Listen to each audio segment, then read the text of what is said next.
goodness, it's really a quality of our true nature. So it's not something that's dependent upon our behavior or any doing that we do.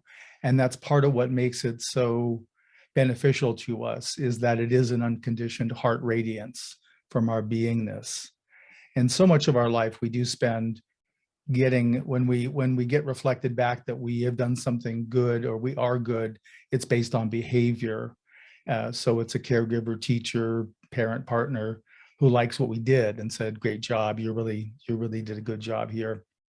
So the benefits of the innate goodness are being with that unconditioned goodness. It gives us a natural buoyancy. So it helps us with buoyancy and resilience in relation to the negative self-talk that we can all experience. And it helps to counteract that negative self-talk and negative self-judgments. And then finally, just being with something that's unconditioned really puts us in touch with our true nature and really helps us land more in that.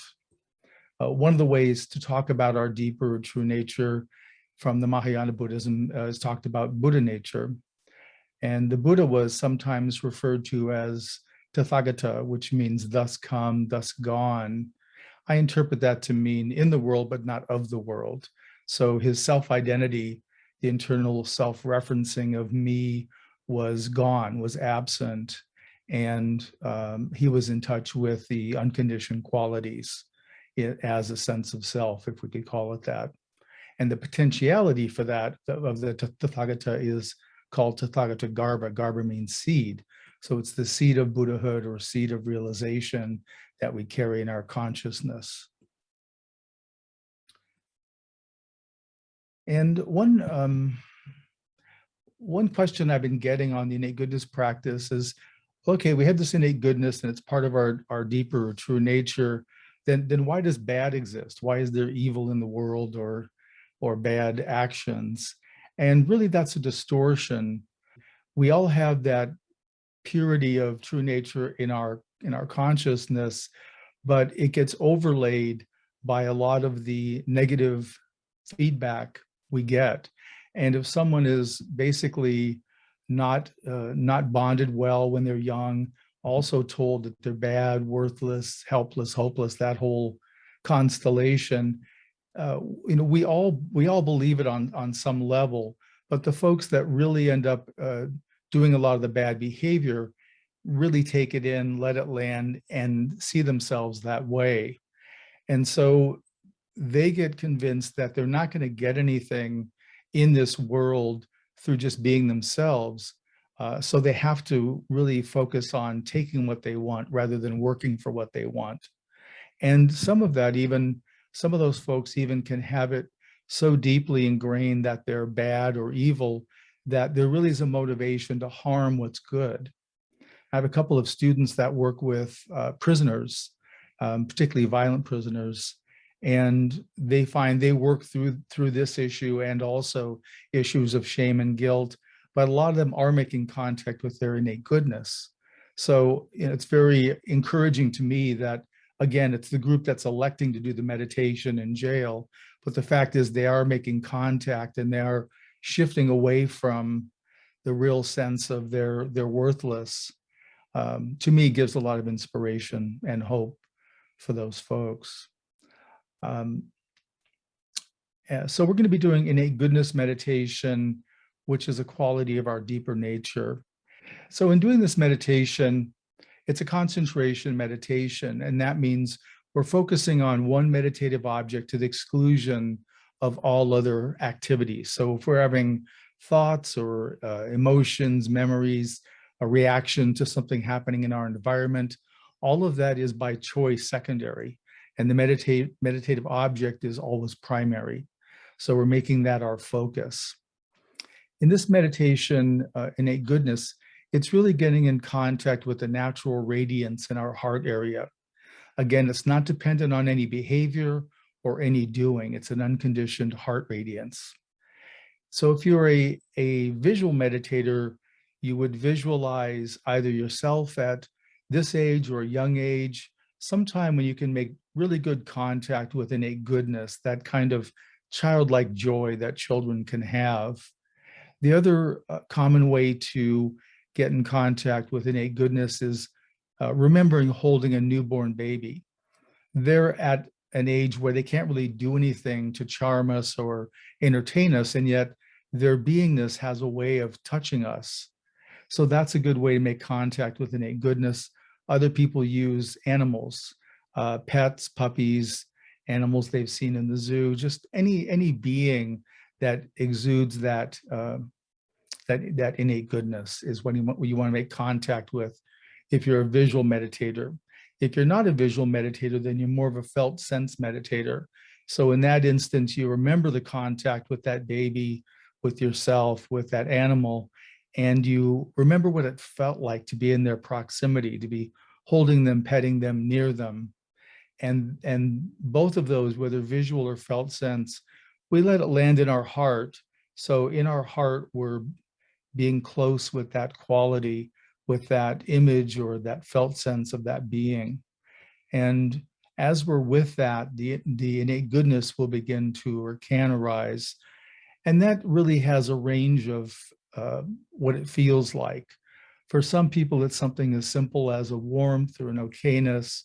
It can be subtle or fresh, all sorts of different qualities. So just being open to what arises. And again, it's going to be fairly delicate.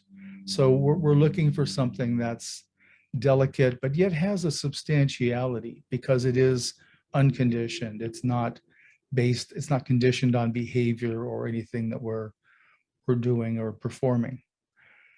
So I'll go through posture instructions really quickly just to remind you of the way to hold your body that's optimal for meditation. So the first is to start with some big, 2, 3, or 4 big belly breaths. Just let your belly really expand, taking in all the air into your lungs and diaphragm. And then on the exhale, just expelling as much of that air as is possible.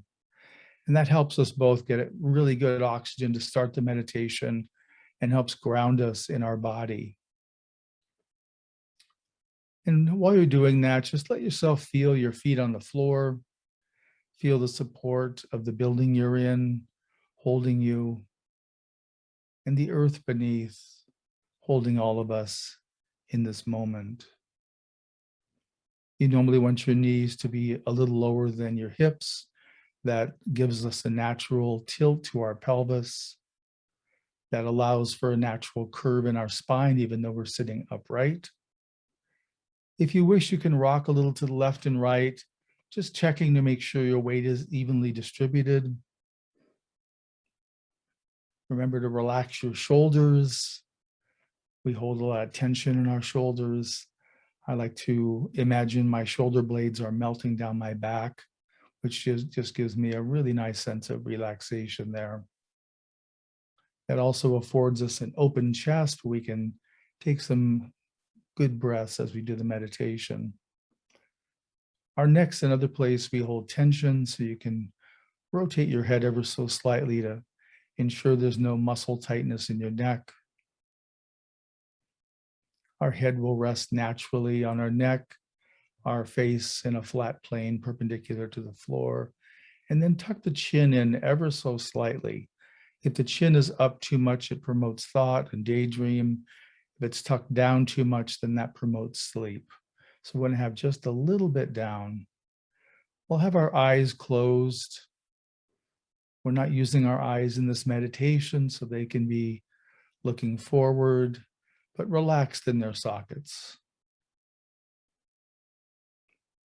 Our jaw is another place of tension, so you can move that a little side to side if you wish, just ensuring that the joint where our jaw meets our skull isn't a place of tightness or contraction. And then finally, you can rest your tongue against the upper palate, behind your front teeth. If that's uncomfortable, you don't need to do it, but it helps create an energetic circle in the circle in the body that helps the meditation. So we'll sit for about 25 minutes. I'll do a few reminders and then ring the bell at the end.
If your awareness has wandered from the meditative object, gently return it without criticism or self-judgment.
if your awareness has moved from the meditative object, return it with kindness.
in these last moments before I ring the bell. See if you can stay close to the felt sense of innate goodness and your meditative object.